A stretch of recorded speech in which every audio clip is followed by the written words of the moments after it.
Hey, Tony Gaskins here, popping in for a Sunday sermon. Now, this morning I was reading an article about marijuana and the effects of it, and it got me to thinking about a saying that I always say, and that is to pluck your weeds. And the reason why I say that is because when you think about, God sowing a seed in your life or something being planted in your life, and then you think about this plant, this gift trying to sprout, and then a weed coming and choking it out and wrapping around it and just choking the life out of it so that it can't continue to grow. And when you think about this, and growing up with your grandma, she had you go out and pluck the weeds out of the yard, out of the garden. And I've heard some people say that some weeds protect and some weeds do something else, but we understand what I'm talking about when I say pluck your weeds. Not in a literal sense, but to identify the things in your life that is choking your gifts, that is choking out your potential. And dealing with my athletes, pro athletes, college athletes, I tell them that ironically, them plucking their weed may actually be weed, meaning stop smoking. But when we go deeper than that into the real world, life outside of sports where you working a real job, you doing a job and it's regular pay and it's 40 hours a week and you raising children and you trying to start a business on the side, you trying to climb the ladder on your current job, you have to identify what weeds are in your life. What is it that you need to remove? Is it fornication? Is it idolatry? Are you idolizing material things or something that you have? Is it coveting? Are you jealous of another woman, another man? Is it backbiting? Is it gossiping? Is it lying? Is it stealing? Is it manipulation? Deception? See, what is it that you need to pluck out of your life? And you really got to think about this. And when you think about plucking your weeds, and it may also be something that is going to hinder you long term. It may be the way you eat or the way you drink. When is the last time you've had 8 glasses of water in a day? See, when you think about that, when is the last time that you have chosen something healthy over something unhealthy?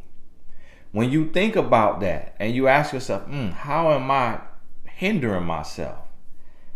What is my longevity gonna be like? What are my choices like? When have you consistently worked out for 30 minutes a day for a week straight, 2 weeks straight? When have you consistently worked out for multiple days in a row, to where even if you go outside of your living quarters and walk for 30 minutes?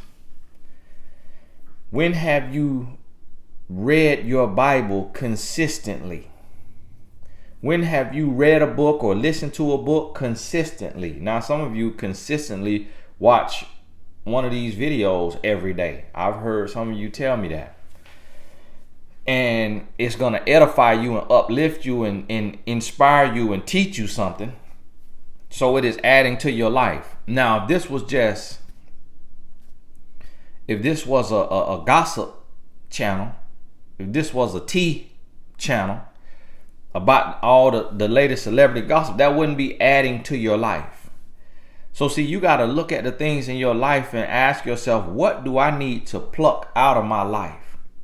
What needs to be removed so that I can go forward in my life? And when I look at myself, I'm like, I had to move fornication out of my life because that was keeping me distant from God. So that's why I got married, because I wanted to be in right standing with God. And I also got married because I met my wife, but I could have stayed in fornication with the woman that I felt like was wife material. But I got out of fornication so that I could get closer to God. Then I realized I had to go deeper, and I had to start addressing lust, masturbation, things of that nature, to where I say even these things are keeping me further from God, to where he can't visit me and sit with me and sup with me and enhance my life, my mind, my wisdom, my faith, if I'm wallowing in sin. So I had to address those things. Then I had to look and I had to address jealousy, coveting, and jealousy. Being jealous of someone else's position. I had to address that. And I had to change that and say, you know what? God bless them. And God bless theirs. Because mine is on the way. So I had to shift my mindset and change the way I was looking at other people's position, and realize that if I focus on my gifts and focus on my calling and focus on what God has called me to do, my position is on the way. That I will be positioned. And I had to realize that. And when I started to realize that, I started to elevate.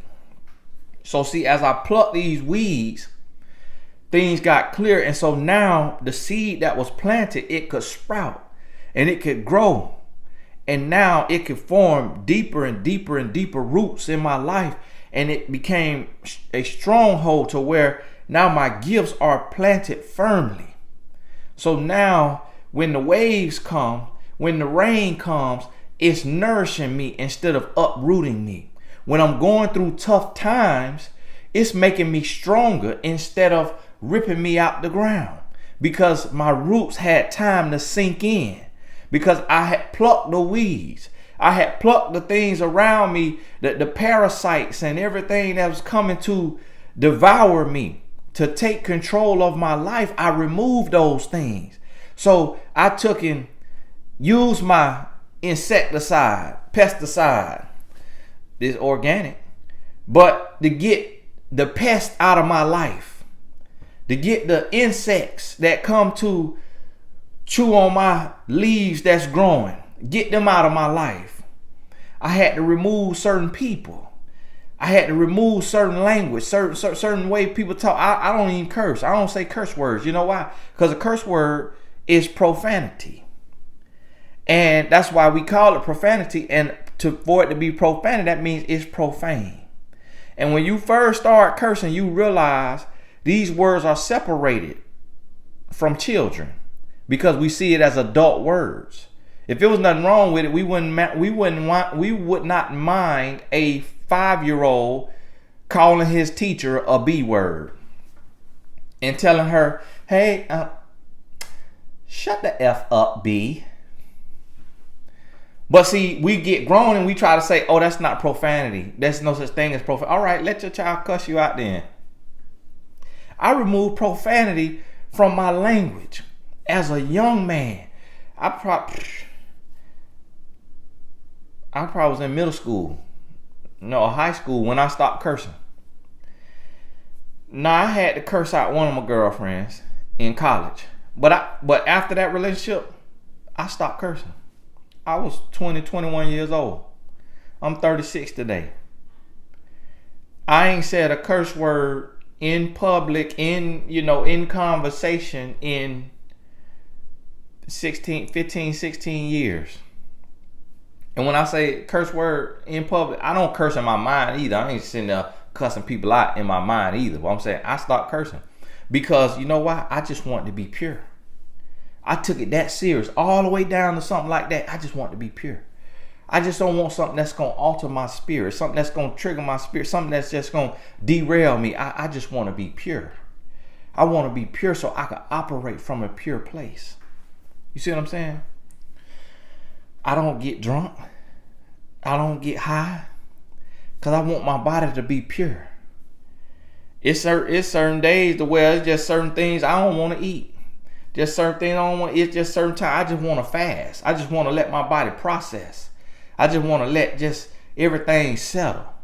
See, you have to be so diligent about your growth that you evaluating yourself. It's certain TV shows, stuff I can't watch.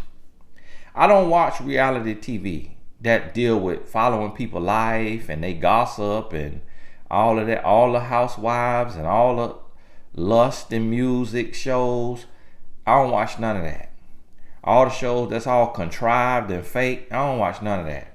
I watch real life stories of people losing their mind. Snapped, American Greed.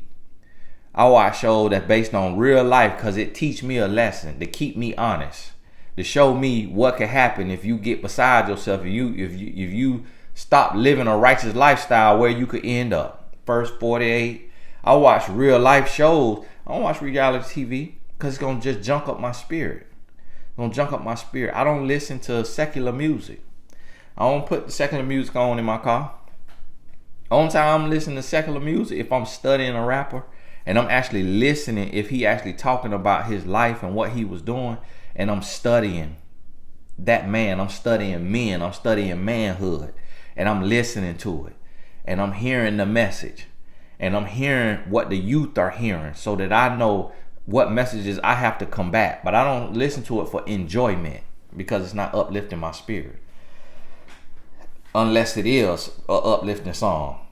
But other than that, I'm putting in my mind what I'm listening to and what I'm watching, something that's going to edify my spirit, something that's going to move me forward, something that's going to push me, something that's going to inspire me. And so look at your life and see, this is what you got to understand. I think I heard Zig Ziglar say this. When I was changing my life, I started listening to podcasts, and I was listening, somehow I found Zig Ziglar. And I just think it was just a weird name. And I was like, who in the world named Zig Ziglar? What kind of name is that? So I wanted to hear this because it just was a cool name. And I started listening to this, elderly country white man from Yazoo, Mississippi. And one time he said, the harder you are on yourself, the easier life will be on you. And I said, wow. So guess what? I saw a correlation here. When I was not hard on myself, my life was just average. And I was just paycheck to paycheck, just going through the motions, just doing enough to get by. Like, life was average. I wasn't using my gifts. But then when I tapped into being harder on myself, and I changed my crowd, and I changed my mindset, and I changed the thing that I was watching and listening to, and things that I was saying, stuff that I was doing, when I changed those things and I started to water the seed. I started to water the seed, and I started to protect the seed. You see, sometimes in your garden, you got to put up a little protection around it, just to box it off, just so it can't be just floating when the rain come and go to rain. You don't just want everything just start floating away. You don't want everything just to be able to get in there. So I started to protect the gift. The seeds that had been planted by God in my life, I started to protect that. And I started to see some change. And so when I tapped into my gift, I'm like, okay, I'm working for these people 40 hours a week. But I got this gift to write, so let me write. And then I got this gift to advise and to inspire. So let me speak and let me coach. Okay, now I got this gift. Let me write other people's books. Okay, now I found the blueprint. Let me show other people the blueprint. Let me show other people how to write their book, how to publish their book. So I just started focusing on the gift. And then I started to see I was changing my life to where I stopped going to the club. I stopped selling drugs. I stopped hanging out. I stopped hanging with guys who weren't thinking on the next level and trying to use their gifts in a positive way to go to the next level. And I separated myself, and I started to see things change. So here I was making $1,200 a month. My last pay, the last month of pay, I was making $10 an hour. The most I've been paid working in the force, in the work world, is $10 an hour. And so I was getting $1,200 to $1,800 a month based on how many checks you get in a month. My check was like $680 a week. I mean, every 2 weeks. Every 2 weeks, $680. And here I was, a grown man with a wife and a child. And I'm getting a check every 2 weeks for $680. In this world right here, I couldn't live off that. So if I get $1,200 or if I get $1,800, our bills was a minimum $2,500. We in the deficit. My wife couldn't work because my son needed help, special needs, because he was born early. So she needed to be there with him every single day. She tried to work but got fired because she had to call off so much because needing to be there for my son. So here I was maxing $1,800, but then bills $2,500. And then prescriptions and doctor visits and all of this stuff adding up. And I'm like, wow. So I had to change my lifestyle because I say, look, I need this little seed to sprout and to grow into a big tree that's going to produce multiple fruit. That's going to produce fruit over and over and over, in season, out of season, that the fruit going to keep coming. And so I had to make a change. And that's what you have to realize. If you want more out of life, you're going to have to water the seed, and you're going to have to pluck the weeds, and you're going to have to protect that what's being birthed in you. Protect your gifts, protect your anointing, protect your calling. And you're going to have to remove certain people out of your life. It's certain times to where if my mama's spirit was bringing me down, I cut her off. If my sister's spirit was bringing me down, I cut her off. If my daddy's spirit was bringing me down, I cut him off. Anybody whose spirit was bringing me down, I got distance. I ain't have to cut them off forever. Now, it was people, because see, that blood, you couldn't cut them off forever, but I get distance. And then it was extended family, meaning you're not my sibling, my mother, my father, cousins. I cut them off for good. I cut them off for good. They keep asking me for money. Don't write me no more, bro. Don't ask me for nothing. Don't ask me for nothing. You grown. Don't ask me for nothing. You was grown. I got a wife and a child. I'm not out here to be taking you smoking weed, you doing drugs, you gambling, you doing it. Don't ask me for a dime. Okay? And so I got distance. I stopped dealing with stuff that was not moving my life forward, that was not advancing me. I wasn't letting people come in my life and bog me down. No, If you not coming to try to help, and we help each other, motivation, positivity, and righteousness, I can't be around it. So see, when you protect your gift, when you protect your calling, and you tap into it, and then you realize who got to get removed, who need to get removed. You see what I'm saying? Who do I need to get distance from? Okay, who I need to pluck out of my life. Now, people I met along the way, like business colleagues, they brought any stress to me, removed for good. For good. Never hear from me again, because I don't have the time. Blocked on social media, blocked in real life. So I come on social media, you say a word wrong, that just come off wrong. Block. I ain't got the time. Because one day if I give you too much room to talk, you may say something that play over and over and over in my head for weeks to come, and be disrupting my spirit, disrupting. So soon as I see you step out, block. Same thing in life. And every single person in my life, include my wife. I don't have no problem with my children because they kids. But even my wife know I'm gonna deal with positivity. She don't bring me no negativity. My wife don't bring me no negativity. She don't bring me no negative energy, because she already know it'll get checked at the door. Because I got somewhere to go. I'm trying to fulfill what God has placed me here to fulfill. So I can't let nothing and nobody get in the way, because you rather man be mad at you, or you rather God be mad at you. You got a choice. Which do you prefer? Do you want God favor, or you just want man's favor and God disfavor? What do you want?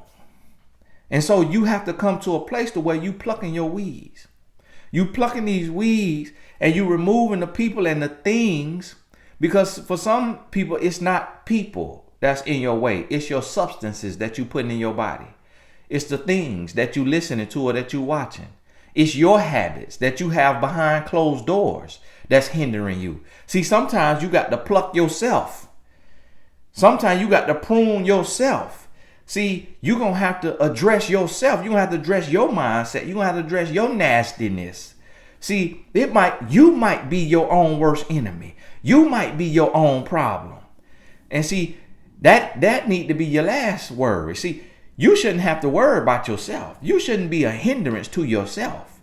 It ought to be other people that's trying to hinder you, and you got to check them. Don't hinder yourself. Don't break yourself down. Don't beat yourself up. Don't block your own blessings. No, get out your own way. Get out your own way, because it's enough you got to deal with in the world outside of you. Don't lose the battle within. Don't keep losing that battle. You got to consecrate yourself, your spirit. You're going to have to come to a place to where you get real with yourself and you start to affect change in your own life.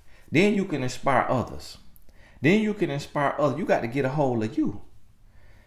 And see, when you do that and you start to grow like that, and you start to pluck those weeds so that they no longer could choke the life out of you, and you start to elevate to that place, it's freedom. It's peace and prosperity. And it's always a journey. We always a work in progress. You never get to a place of just complete perfection. You're going to slip and fall, but you got to get back up. See, the issue is that we slip and fall and then we wallow in it. Don't wallow in your mistakes. Don't wallow in your sin. Don't do that. You got to get up, clean yourself off, renew your mind, renew your spirit, and then get back on your mission, get back on your journey, and trust God to be there with you. And you got to evaluate your mind, your body, your spirit.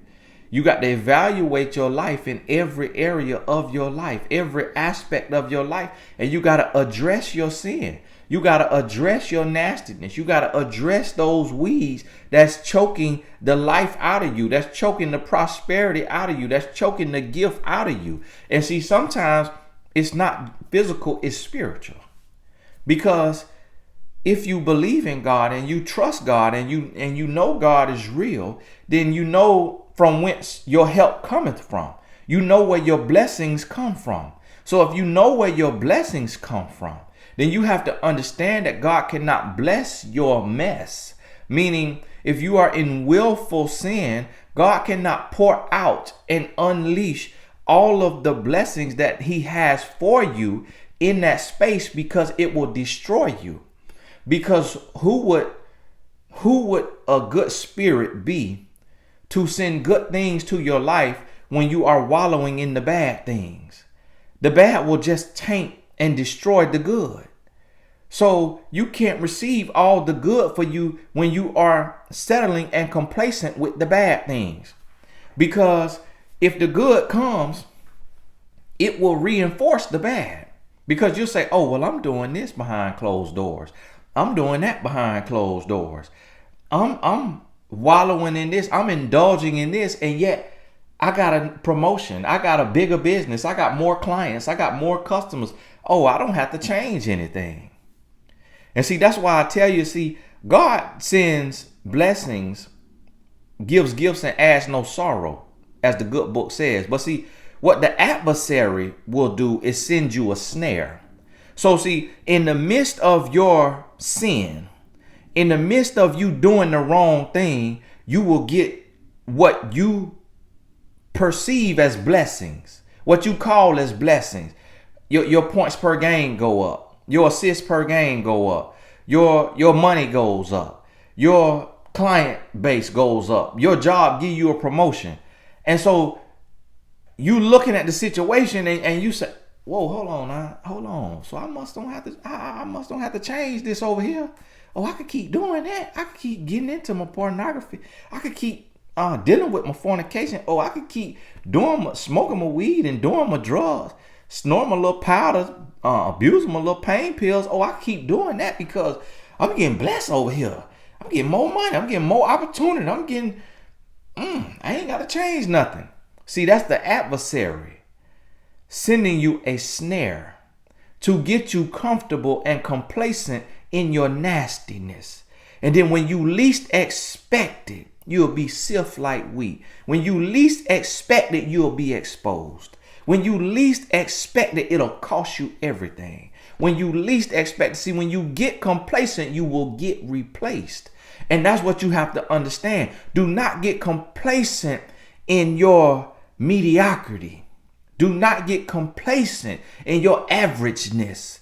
Do not get complacent. Don't be afraid to be amazing.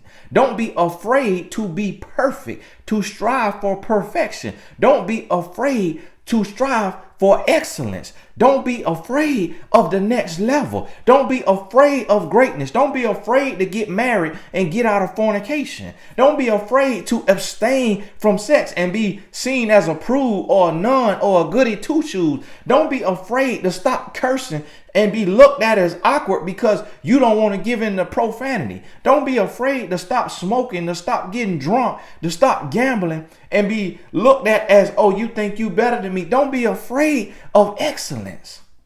Don't be afraid to be different. Don't be afraid.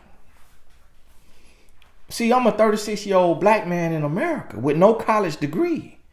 I'm not supposed to earn millions of dollars a year. I'm not supposed to have the blessings and the life and the peace and the comfort and the prosperity and the beautiful, amazing wife and the amazing, handsome sons. I'm not supposed to have that as a 36-year-old black man with no education, with no mentor, with no team, with no staff. I'm not supposed to be here. I'm not supposed to have this. I just learned how to spell technology. I'm not supposed to be a founder of a tech company with tech projects that's profitable in the first 3 months when other tech companies going under. I'm not supposed to be here. But see, when my friends, when my colleagues get to see the behind the scenes, and they say, how did this happen? I said, I live different. I live different. So I'm going to receive different because I chose to live different. I don't smoke weed with you. I don't get drunk with you. I don't gamble with you. I don't watch pornography with you. I don't masturbate with you. I'm not in adultery with you. I don't cheat on my wife with you. I'm living different. So I'm going to receive different. See, that's what you got to understand. In order to get different, you got to be different. In order for your life to go to the next level, you're going to have to push yourself to the next level. The next level ain't just going to be unlocked for you. You got to destroy the monster on the level that you at. See, you losing to the monster on this level. That's why you can't get a national championship, because you don't want to go to the next level in your personal life. See, you got to stop faking with God. You got to stop playing with God. You got to stop pretending to be something and then being someone else. You got to stop being fake nice, but really nasty hearted. You got to stop doing that. And you got to be real. You got to be authentic. See, me, you going to get what you get, and what you get is what's real. If I don't like you because of your spirit, the righteousness that I'm trying to operate in is going to offend that demon in you. And I'm going to call it out. I'm not going to shrink in the face of a demonic spirit. No, I'm going to call you out. I'm going to call you out, and I'm going to stand up to you with a righteous indignation. And I'm going to cast it up at you. And I'm going to let you know, get behind me, Satan. I'm not going to deal with you. You're not finna devour me. You're not finna consume me. No, you're not finna beat me. Listen to me. Get real with yourself. Evaluate your behind the scenes. Get real about your life. Be honest with yourself. Address your heart. Address your heart and make the changes that need to be made. Stop faking. Stop perpetrating. And seek real change. Hey, this is Tony Gaskins. God bless you. this Sunday sermon. I try to do these on Sundays. I don't always get to do it. But God bless you. Subscribe to my YouTube channel if you want to. And I normally talk on love and relationships because that's what my audience asks of me. But on Sundays, I try to talk on, self-development. Hey, God bless you. We'll talk soon.